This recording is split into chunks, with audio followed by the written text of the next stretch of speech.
Welcome to Stuff You Missed in History Class, a production of iHeartRadio.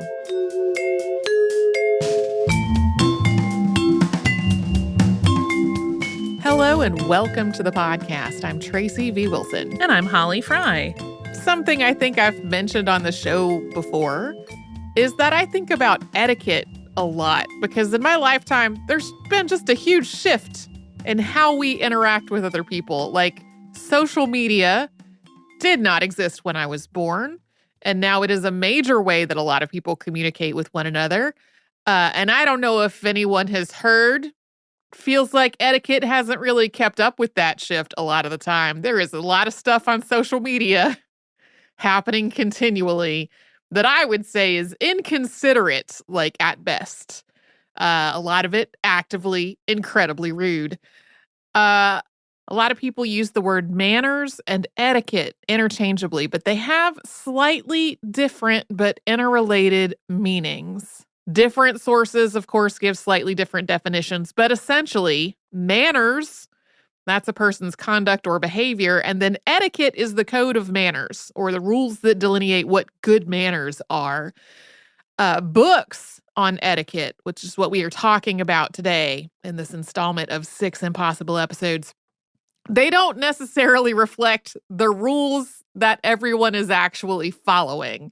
So if you're reading a historical etiquette manual, it's not necessarily depicting what day-to-day life is like for people. It's more like what the author thinks the ideal standard of behavior should be. So today, we're going to do a little 6 Impossible Episodes on a selection of etiquette manuals from history. And to be very clear up front, this is focused on manuals that were either written in or translated into English because that's the language I am fluent in. And it also felt way outside of my lane to be commenting on etiquette books from parts of the world that I have no cultural connections to or experience with, where, you know, the rules of etiquette might seem strange to me. You must give your neighbor a duck. The first work that we are going to discuss came out in 1558, and its author was Giovanni della Casa of Florence, who was born on June 28, 1503, to a well-off and aristocratic family. He seems to have been a little bit of a troublemaker in his youth, including writing some satiric and suggestive verse, but eventually he moved into writing lyric poetry and translating other works, and in 1544 he was named Archbishop of Benevento. Unlike most of the existing manuals of behavior and conduct that were written before this point, this one wasn't focused on courtly behavior and diplomatic protocols. It was about how to behave yourself out in the world. Giovanni finished it in 1555, and he died on November 14, 1556. Although he had instructed his family to burn all of his documents, they published this book as Il Galateo Ovvero de Costumi, or Etiquette, or rather Customs, 2 years later. This treatise was quickly translated into multiple other languages. It became really influential in a lot of Europe. It made its way into English for the first time in 1576 after being translated by Robert Peterson. And then it was retranslated and republished in English at different points after that, including in London in 1774 as Galateo, or a treatise on politeness and delicacy of manners addressed to a young nobleman. That is the one that we are focused on today. Books on etiquette have often been written in response to changing social norms or a perceived need to address some kind of big shift in people's behavior, whether such a shift was actually happening or the kinds of people who write etiquette books just thought that was what was happening. This retranslation came out as the Industrial Revolution and other social and economic changes were making it more possible for people to climb the social and economic ladder. So there was this idea that newly affluent people might not know how to act. The preface to this 1774 English edition made it clear that Italy was seen as the birthplace of good manners. It, quote, shows to what a degree of refinement, both in manners and in literature, the Italians were arrived at a period when we were just emerging from Gothicism and barbarity. It also makes clear that, in the translator's opinion, English society has progressed since the work was first written, to the point that some of the examples might seem absurd. But at the same time, he mentions some very gross behavior that he's seen from other people, including a man spitting so vociferously it startled other people, and a woman using her napkin to clean her teeth after dinner. And those were points of evidence that a book like Galateo was still needed. So we can really sum up this book's whole approach to etiquette with this quote, "It is to be observed, then, that whatever is offensive or disagreeable to any one of our senses, or contrary to our natural instincts and desires, and further, whatever raises in our minds an idea of anything filthy or indecent, or what shocks our understanding, I say that everything and every action of this kind, being as greatly displeasing to others, is carefully to be avoided. Nothing, therefore, either filthy or immodest, nauseous or disgusting, ought not only to be done, but even mentioned in the presence of others."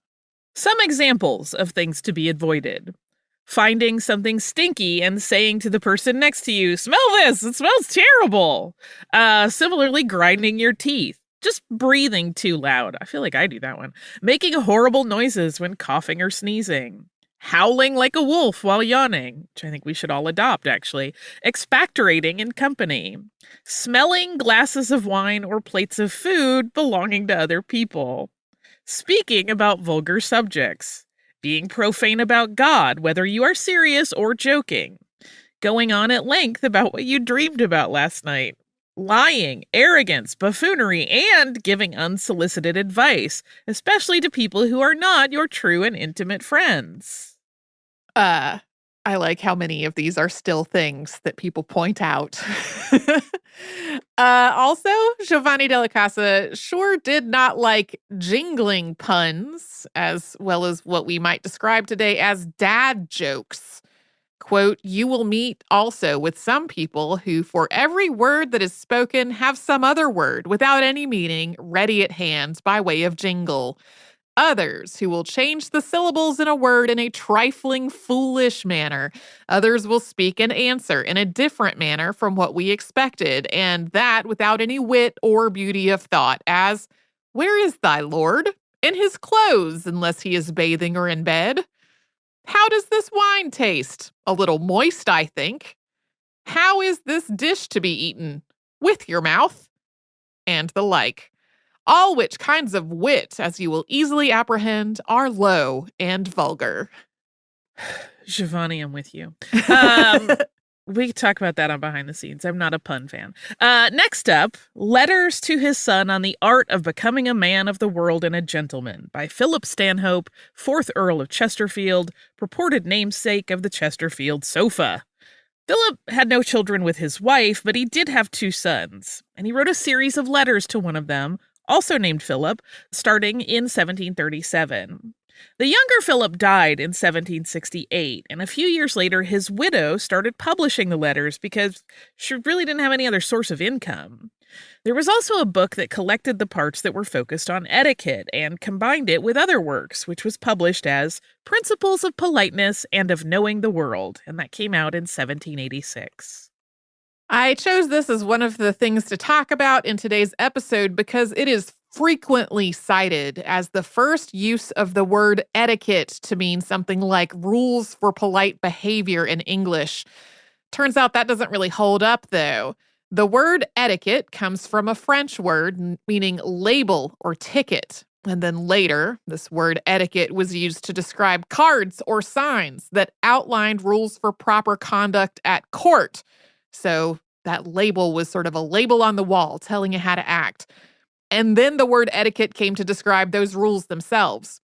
The Earl of Chesterfield did use the word etiquette in these letters, starting with one that he wrote in 1750. But he was talking about those formal protocols, not a more general standard of good behavior. Specifically, in that letter, he was telling the younger Philip to follow the current protocols when he met the Pope. Nowadays, the Oxford English Dictionary also cites an even earlier use of this sense of the word etiquette from London Magazine in 1737. Although the Earl did not write these letters with the intent of their ever being published, it makes a lot of sense that they came to be used as an etiquette manual once they were. Here's an example from October 16, 1747. Quote, "Dear boy, the art of pleasing is a very necessary one to possess, but a very difficult one to acquire. It can hardly be reduced to rules, and your own good sense and observation will teach you more of it than I can. Do as you would be done by is the surest method that I know of pleasing. Observe carefully what pleases you in others, and probably the same thing in you will please others. If you are pleased with the complacence and attention of others to your humors, your tastes, or your weaknesses, depend upon it the same complacence and attention on your part to theirs will equally please them. Take the tone of the company that you are in, and do not pretend to give it. Be serious, gay, or even trifling as you find the present humor of the company. This is an attention due from every individual to the majority." There are hundreds and hundreds of pages of these letters. I mean, this is this man's correspondence to his son going on for many years. And as was the case with the Galateo, this was written to a man. It's focused on how a man should act. We are going to get to some other works and some works by women that were on etiquette after we have a quick sponsor break.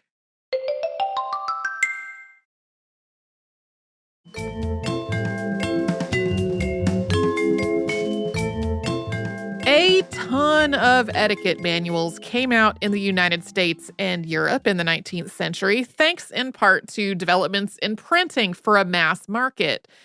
And of course, there were huge ongoing social changes related to things like race, gender, and class. All this happened before, during, and after the U.S. Civil War. Our next book was written in 1868, and it was published under the pseudonym Daisy Eyebright. That was really Sophia Orne Edwards Johnson. She was born in Springfield, Massachusetts, and then later moved to Bath, New Hampshire. We don't have a ton of detail about her life, but she was married to James H. Johnson, who was a colonel in the New Hampshire militia and also served 2 terms in the House of Representatives. He was more than 20 years older than she was, and she was his second wife, and they had 3 children together. Like the younger Philip Stanhope's widow, Johnson turned to etiquette to try to earn some money, especially after her husband's lumber mill was destroyed in a flood in 1869. In addition to her book, A Manual of Etiquette with Hints on Politeness and Good Breeding, she also wrote books on homemaking and gardening, including Every Woman Her Own Flower Gardener in 1871 and Household Hints and Recipes in 1877. And she published columns on etiquette and household tips in newspapers. Here is how she kicked off the preface to this book. Quote, "Men often speak of good manners as an accomplishment. I speak of them as a duty. What, then, are good manners? Such manners as the usages of society have recognized as being agreeable to men. Such manners as may take away rudeness and remit to the brute creation of all coarseness. There are a great many who feel that good manners are effeminate. They have a feeling that rude bluntness is a great deal more manly than good manners. It is a great deal more beastly. But when men are crowded in communities, the art of living together is no small art. How to diminish friction, how to promote ease of intercourse, how to make every part of a man's life contribute to the welfare and satisfaction of those around him, how to keep down offensive pride, how to banish the rasping of selfishness from the intercourse of men, how to move among men inspired by various and conflictive motives and yet not have collisions. This is the function of good manners." Eyebright's opinions on etiquette and manners continued. Quote, "Etiquette has been defined as a code of laws which binds society together, viewless as the wind, and yet exercising a vast influence upon the well-being of mankind." But she writes at the same time, quote, "Good manners are not merely conventional rules, but are founded upon reason and good sense, and are, therefore, most worthy of the consideration of all. And there are many points of good breeding which neither time nor place will ever change, because they are founded upon a just regard of man for man." Like a lot of 19th century writers in the U.S., Daisy Eyebright framed etiquette and religion, specifically Christianity, as intrinsically connected. In her view, bad manners were not just rude, they were sinful. She describes the first code of good manners as the Epistle of St. James. And she also describes Philip Stanhope, Earl of Chesterfield, as the pattern of good breeding. And she includes a couple of quotes from his letters in her book. Some of her rules for etiquette are more like marriage advice. Quote, nothing can be more injurious or inconsistent with true politeness and good breeding than the constant habit of fault-finding concerning little petty trifles, when indulged in by either husband or wife, in the presence of others or by themselves. This book also has a special section of advice to children, including, quote, be polite, respectful, and modest to all, and especially to your elders and superiors. There is nothing more disgusting than a youth who assumes an air of disrespect and self-importance toward his superiors, equals, or inferiors. This section aimed at children also included, quote, never go up and down stairs or about the house with the speed of a trotting horse and the tread of an elephant. Step lightly, quickly, and orderly. There is a whole chapter in this book on visits of ceremony, visits of condolence, congratulation, and friendship, each of which has its own code of etiquette. A visit of friendship wouldn't be going over to a friend's for a dinner party. It's the formal visit to be made afterward as a gesture of thanks for having been invited. She talks about rules for what should be on your calling card, and that if you can't go for a formal visit, you should leave a card yourself or send it with a servant because, quote, it is not well bred to send it through the post. She describes these calling cards not just as a way of presenting yourself to the person being visited, but also as part of letting people know that you're going to be out of town. Quote, if previous to a long voyage or absence, or on the occasion of your marriage, you omit to call or send a card to your friends, it is understood that the acquaintance ceases. When you return home, those to whom you have sent cards or paid visits will pay the visit first to you. This book has chapters on etiquette at home, receiving visitors, visiting others, table etiquette, dinner parties, evening entertainments, forms of address, social intercourse, dress, and marriage. Toward the end, there's a chapter with advice specific to husbands, wives, old bachelors, and old maids, and a final brief poem called Good Advice to Everybody, which reads, quote, if wisdom's ways you wisely seek, 5 things observe with care. Of whom you speak, to whom you speak, and how and when and where. Quaint. It is very. Although it was written after the end of the U.S. Civil War during the period of Reconstruction, Daisy Eyebright's A Manual of Etiquette with hints on politeness and good breeding makes almost no mention of race. Although it's presented as though its rules of etiquette apply to everyone, there's kind of an implicit assumption that the person reading it is white. The only specific mentions of anybody else are references to people doing things differently from what she considers typical of Americans, with Americans here meaning white, middle, and upper class Christian Americans. It's clear that she just sort of sees this as the default. This is one of the ways that etiquette can be really fraught. There is often this underlying assumption that there's one right way of doing things that applies to everybody, without really acknowledging all the nuances that exist among people of different cultures and races and genders and classes and etc. This means that rules for etiquette can really easily be used to marginalize people outside of a society's dominant cultural group and have been used and are still used actively to marginalize people. The next book that we're talking about is The National Capital Code of Etiquette, which was published in 1920. And it's almost the opposite. It's aware of race from the beginning. Its author, Edward S. Green, was a government employee living in Washington, D.C. In 1920, about 25% of the capital city's residents were Black. Green's publisher, Austin Jenkins Company, produced, quote, Bibles and special books for the colored race by Negro authors.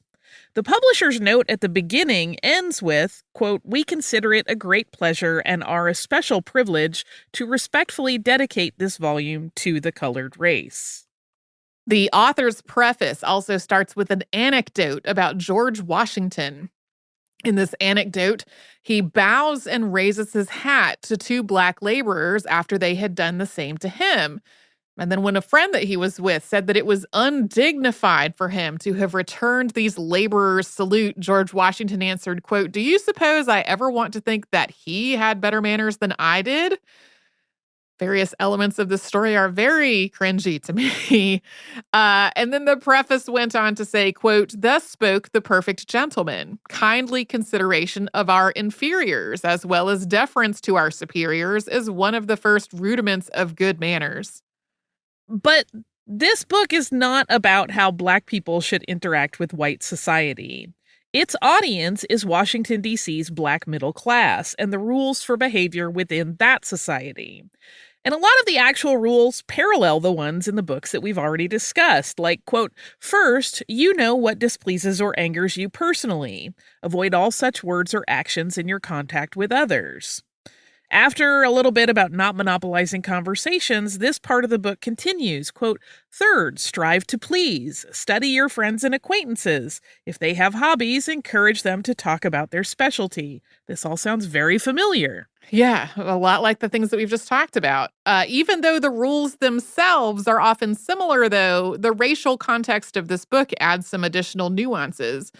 Public schools and recreation facilities in Washington, D.C. were segregated, and after being inaugurated as president in 1913, Woodrow Wilson had empowered his administration to segregate the federal workforce. Black workers in Washington, D.C. were increasingly forced into lower wage jobs and barred from opportunities that were open to their white coworkers.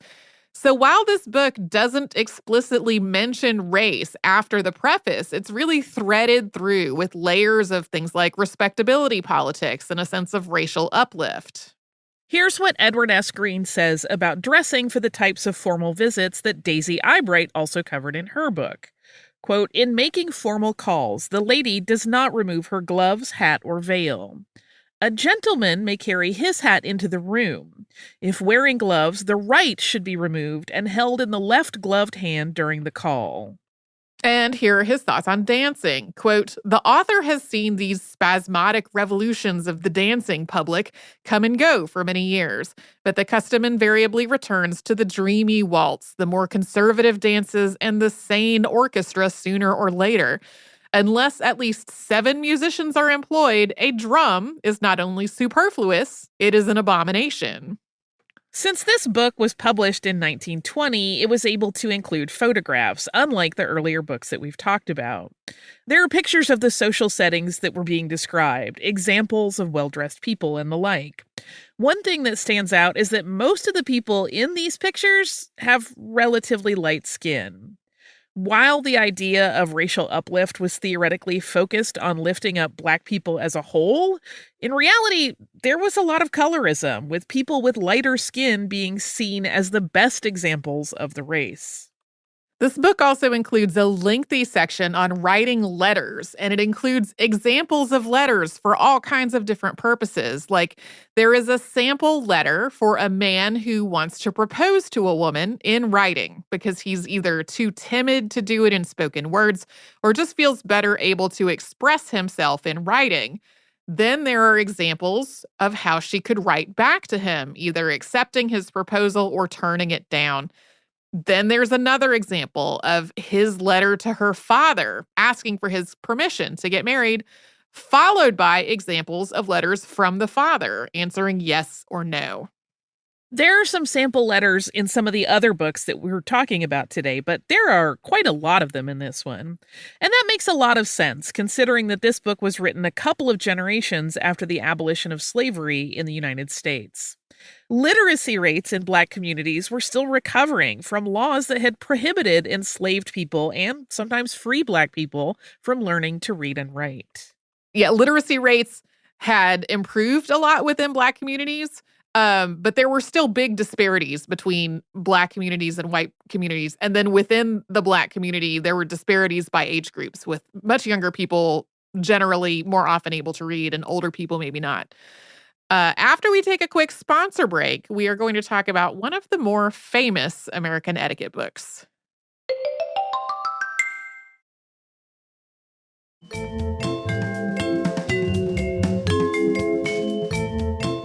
When I started thinking about this episode, which I usually say at the beginning, we usually pick 6 things, or I usually pick 6 things that for whatever reason can't stand on their own. This one really probably could, the thing that we're going to talk about next, but I'm including it for reasons that I'm about to say. My original intent was that we would talk about some etiquette books that were fairly evenly distributed from the 16th century, when the focus of these books started to shift from like courtly protocols to more general rules of good behavior, up to sometime in the early 20th century, when we get to the end of things being in the public domain, so we can quote from them however much we want. I wound up, though, with more stuff from the early 20th century than I really had originally intended to. And one reason was that it seemed like it would just be weird to not touch on any of the more famous names in etiquette, like Emily Post. Emily Post was a real person, born Emily Price in Baltimore, Maryland, in October of 1872. She was from a very well-off family. She went to private schools. She had a formal society debut.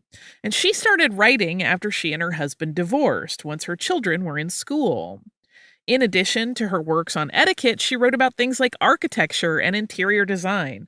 Her father was a well-known architect. She also wrote novels and stories, many of which were published serially in magazines. Her 1922 book, Etiquette in Society, in Business, in Politics, and at Home, is what she became most famous for. There have been lots and lots of subsequent editions of this book, revised and updated according to the changing social norms, including a centennial edition that came out in 2022. She eventually founded the Emily Post Institute, which is still a family business that is still run by her descendants and their spouses to kind of carry on her work in the field of etiquette. That original 1922 work is in the public domain now, and a lot of the basic standards of etiquette it contains are, again, right in line with the earlier works we've been talking about. There are chapters on greetings, public gatherings, conversation, cards and visits, dinners, dances, weddings, and manners at home and abroad. There are also examples of letters and which styles of envelope are in good and bad taste. The diagrams of envelope shapes that are in poor taste kind of cracked me up. This book became an enormous bestseller. It went through almost 90 printings and 10 revisions before she died in 1960. It's also seemingly exhaustive, clocking in at 38 chapters and 627 pages, including an index. That is about 3 times long or even longer than all the other books that we've talked about so far, with the exception of the Earl of Chesterfield's letters, which, like, that was years and years of personal correspondence that he had never intended to have published as a book. As a side note, Lord Chesterfield is again name dropped several times in this book. This book is also very specific. Like, here's what to say when introduced. Quote, "Best society has only one phrase in acknowledgement of an introduction. How do you do?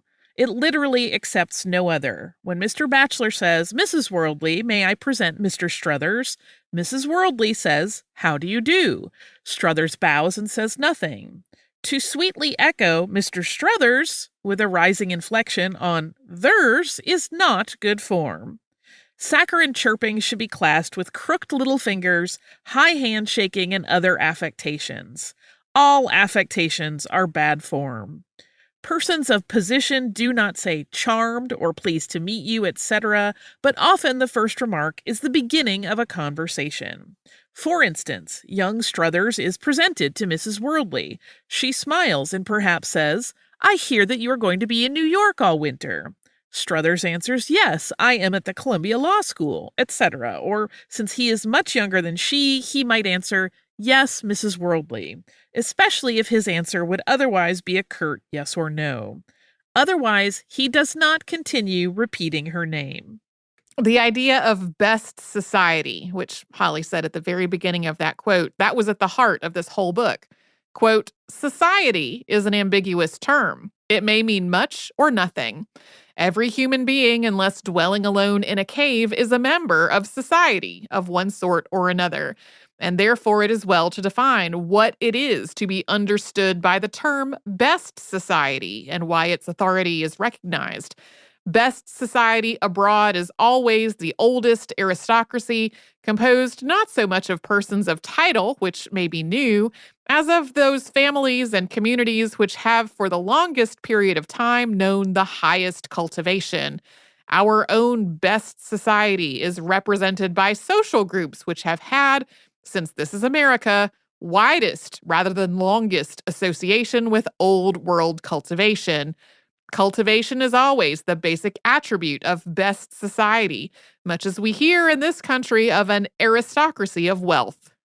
In addition to spelling out that, in her mind, the best society in the U.S. is the people who have the widest association with old world cultivation, this book is underpinned by the idea that its readers have money. On the one hand, it frames good manners as something that everyone can aspire to. On the other, there are so many references to maids and servants and secretaries and housekeepers and butlers. One theory on why this book became so popular is that it gave everyone else a glimpse into the inner workings and manners of high society, full of fictionalized depictions of good breeding with names like Mrs. Kindheart and Mr. Worldly. Yeah, I kind of cracked up at how often it was like, and you can just send your secretary to do this. It's like, my what? So easy. Personally, I found Emily Post's 1922 Etiquette to be way more overwhelming than any of the earlier books we have talked about. The basic idea of etiquette is pretty similar across all the books. Like, it's a way to try to make society better, try to make other people comfortable, and don't act like a jerk. It was not until I got to Emily Post's work that I started to feel worried about messing up all kinds of very particular little rules. Like that whole passage that Holly read about greeting people really stressed me out. This book also felt judgier to me than a lot of the other works we have talked about today. As one example, there is a section on pronunciation, inherently a stressful subject to me. And it starts, quote, "A gentleman of Irish blood may have a brogue as rich as plum cake, or another's accent be soft Southern, or flat New England, or rolling Western. And to each of these, the utterance of the others may sound too flat, too soft, too harsh, too refined, or drawled, or clipped short, but not uncultivated." This sounds almost like it's acknowledging that all these different accents can have a place in her best society. But then the next paragraph names the, quote, "cultivated Englishman" as nearest to perfection in English before describing the accents of New York, Boston, the South, and Pennsylvania in a way that came off to me as very insulting. I can't wait to talk about Emily Post on Friday. Oh, good. Our last etiquette book for today is Emily Post's biggest competitor in the 1920s, Lillian Eichler, later Lillian Eichler Watson. We've been going chronologically up to now, but the copyright on her 2-volume Etiquette is from 1921, so that's a year before Emily Post's book. I really wanted to do a full episode on Lillian Eichler a while back, but I just could not find enough information to make it work, which is one of the reasons why sometimes I do 6 impossible episodes. Lillian Eichler was the daughter of Jewish immigrants from Hungary, and she liked to write. At the age of 18, she got a job at an advertising agency on the strength of that writing. She really did not have much formal education or any experience beyond that. She basically showed them a sample, and then they hired her.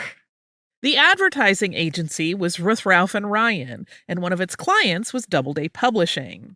Lillian was tasked with writing an ad to help Doubleday sell through a backlog of an etiquette manual by Emily Holt. She wrote an ad about spilling coffee on a tablecloth and not knowing what to do, sort of like, "Has this ever happened to you? You can protect yourself from this kind of mortification with this book on etiquette." And this ad worked really, really well, and people bought the book. But a lot of them returned it because it was a reprint of an older book, and at this point, its advice was really out of date. So then, Eichler wrote a new 2-volume book of etiquette. Volume 1 of this book included etiquette for engagements, weddings, funerals, and christenings, letters, correspondence, and calling cards, and etiquette for parents and children. And then volume 2 included servants, dinners, luncheons, teas, dancing, games, and etiquette for things like business, theater, hotels, and travel. And also, like pretty much everyone in this episode, it references the work of Lord Chesterfield. Eichler wrote the advertising campaign for these books as well. The most famous ad in this campaign ran under the headline, "Again She Orders, a Chicken Salad, Please," which told a story of a young woman who wanted to impress a man on a date, but didn't know how to pronounce the French words on the restaurant menu or how to converse with him. So she just kept ordering chicken salad, and all that folded in on itself to make her feel graceless and awkward. Another full-page ad that Eichler wrote for this book had the headline, "Are you haunted by the ghosts of your social mistakes?" Both ads noted that etiquette is the armor to protect yourself from such embarrassments. I find "Are you haunted by the ghosts of your social mistakes" just profoundly effective. Because yes, Lillian, I am. I am haunted by them all the time. As we said earlier, Lillian Eichler was Emily Post's biggest competitor in the 1920s. Eichler's Book of Etiquette sold 2 million copies, and it was revised and reprinted. Her tone was generally a lot more casual and conversational than Emily Post's. Eichler started it off, quote, "Success without culture is like old-fashioned strawberry shortcake without the whipped cream. It has no flavor. There are certain little courteous observances, certain social formalities that bespeak the true lady, the true gentleman. Some of us call it good form. Some of us call it culture. Some of us call it etiquette. But we all admit that it makes the world a better place to live in." A bit later in the introduction, she wrote, quote, "Too rigid an observance of the laws of good society makes them nothing short of an absurdity. The purpose of correct manners is not to enable us to strut about in society and command the admiring glances of the people around us.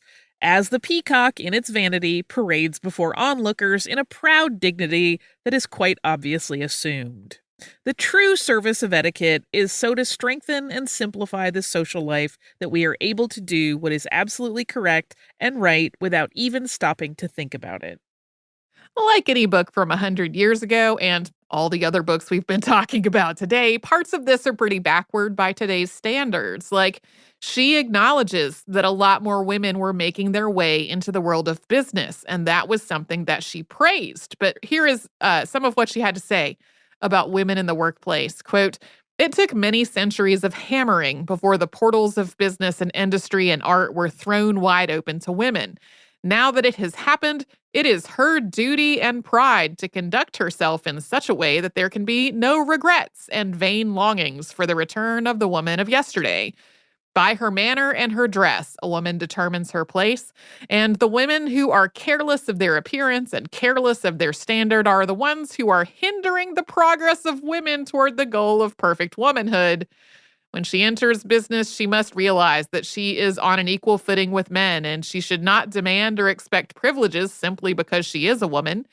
What she does and says and wears during the hours of her social life is entirely distinct from her business life, though.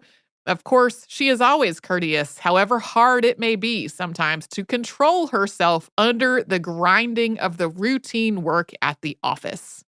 Her advice on tipping could have been written today, although her assertion is that it was a European custom and not an American one, and that's missing some big nuance. While tipping was introduced to the U.S. from Europe, it became widespread in the United States after the Civil War, when employers hired free Black people for low wages and then encouraged patrons to tip them for good service. In her advice, Eichler wrote, quote, "While the custom is observed as widely in this country as it is today, it is both inconsiderate and bad form to ignore it.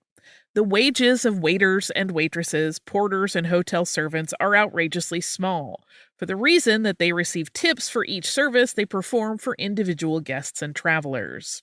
If the tipping custom were abolished, the wages of these people would be correspondingly increased. But as things are now, it is inconsiderate to deprive them of the tips that both they and their employers expect that they will receive." On the other hand, though, she describes lavish tipping as vulgar. I don't agree with her there. I don't either. Mind your own business, Lillian. Yeah. Lillian Eichler Watson continued to write about etiquette and other topics almost up until her death on June 25th, 1979. She had married Tobias F. Watson in 1928. They'd had 2 children together, but she had not turned her work into something of an etiquette empire that kept her name going and her recognition going after her death the way Emily Post did. I have lots of feelings about etiquette, and I think Holly has responded to a number of things in this episode too, so we'll be talking about all that more on Friday. Do you have listener mail for us? I also have some listener mail for us. This is from Lisa. This is another message following our episode on Rebecca Lee Crumpler. And Lisa wrote, "Hi, Tracy and Holly, from a very wet and windy Dublin, Ireland. I was thrilled to hear your recent episode on Doctress Rebecca Lee Crumpler, as I used to work as an archivist at the Drexel University Med School Archives in Philadelphia and immediately knew exactly what you're going to say about the medal with the mystery date, since that was my first introduction to her when a researcher asked for a copy of the photo of the medal many years ago. I even more thoroughly enjoyed the behind-the-scenes mini episode and was practically shouting my answers to your questions about the Black Women Physicians Project, begun by Margaret Jerideau back in the 1980s. I managed to keep the dialogue internal, though, as I didn't think the good people of Sheffield, where I was for the weekend, would appreciate a mud-covered American. I had just finished an especially mucky park run, enthusing loudly about the collection on their buses. So finally, I can share my thoughts here. First, a bit of background on the archives as a whole. They hold the papers of the former Women's Medical College of Pennsylvania and Hahnemann University. It's a bit ironic that the two came together as Drexel University College of Medicine, as the former was one of the first in the United States to admit women, and Hahnemann was one of the very last to do so, although women's med started admitting men and became simply the Medical College of Pennsylvania in 1970. Without getting too far off topic, the Hahnemann side of the collection is also a fascinating look at the history of homeopathy, although that focus had been largely dropped by the school by the 1920s, partially because of the earlier Flexner report, which you mentioned.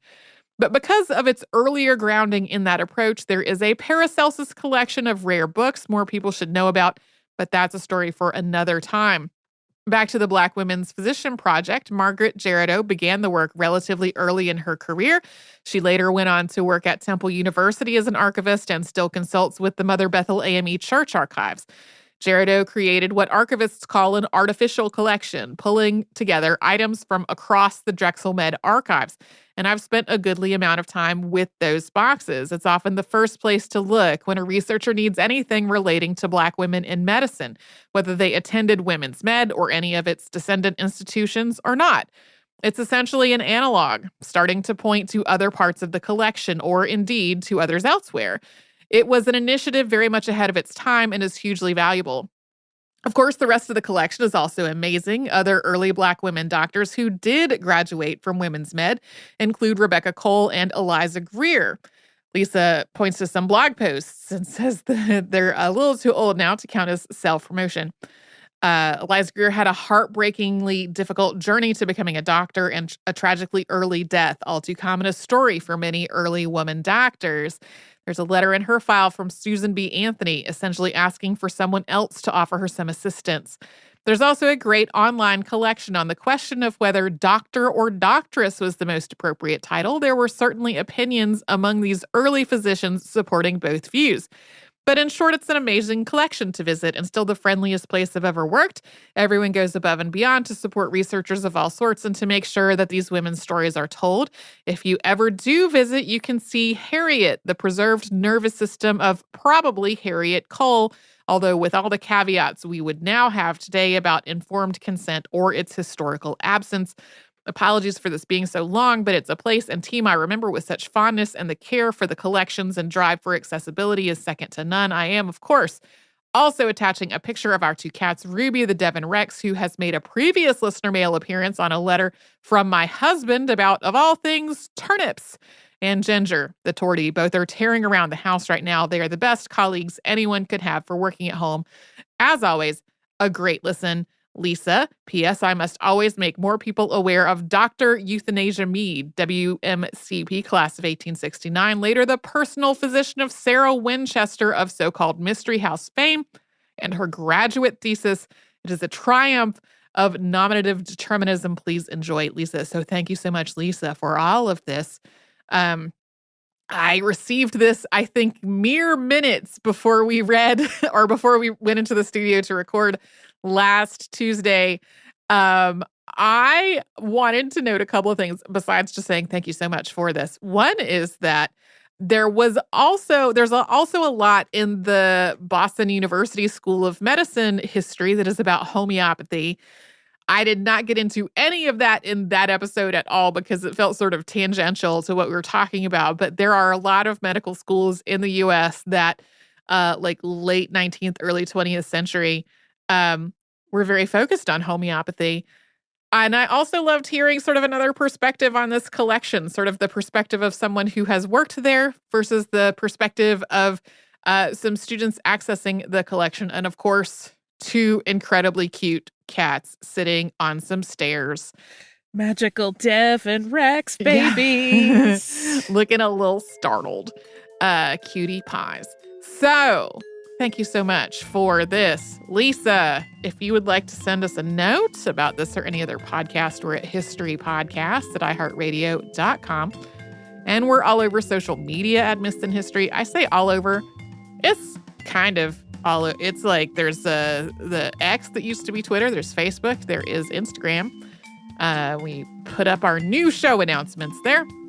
And you can subscribe to our show on the iHeartRadio app or wherever else you'd like to get your podcasts.